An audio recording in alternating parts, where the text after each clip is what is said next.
সাবধান হে নৌকার মাঝি, পানির মধ্যে নৌকা চালাও, কোনো চিন্তা নাই, তবে ভয় পানি যেন নৌকার মধ্যে ঢুকে না যায়। যদি পানি নৌকায় ঢুকে যায় মাঝি তুইও শেষ, নৌকাও শেষ। ও দুনিয়াওয়ালা ভাই, দুনিয়ার লাইনে তুমি চলবা আখিরাতের ইবাদতের জন্য, তবে দুনিয়া ছাড়া ইবাদত করার কায়দা নাই।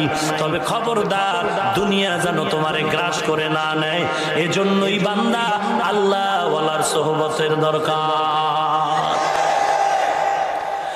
আল্লাহর নবী বলেন, যারা দুনিয়াকে আপন মনে করে নিবে আখিরাতকে বরবাদ করে দিবে।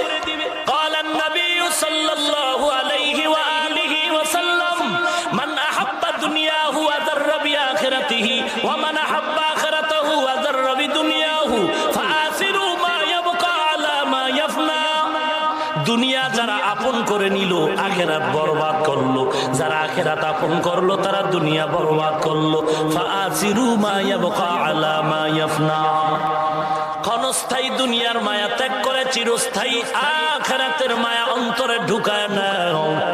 আমরা যারা মোটামুটি টুপি পরি, দাড়ি রাখলাম, লম্বা জামা পরি, মাদ্রাসায় পড়েছে, মোটামুটি আখিরাতের লাইনে চলার চেষ্টা করি, বলো বাঙালি আমাদের লাইনে কি আখিরাত কামাই করতে গিয়ে দুনিয়ার থেকে বঞ্চিত হয়ে গেছে? খানা বন্ধ, ঘুম বন্ধ,